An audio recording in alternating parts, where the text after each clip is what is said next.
این حاصل دنیا. به خدا قسم کو به قدری هم رسیم در زندگانی که آید مرگ و مردن ناگهانی. خدا را شکر گوی دنیا غنیمت، تو را هر روز نو یک مژدگانی.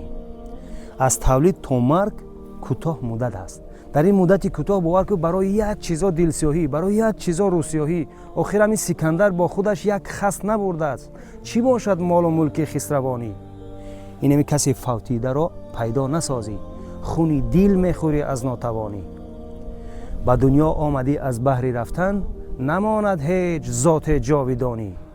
ایمه گنده یا نصیحت، اگر خواهی که نامت زنده ماند، دل دریا با صد مهربانی.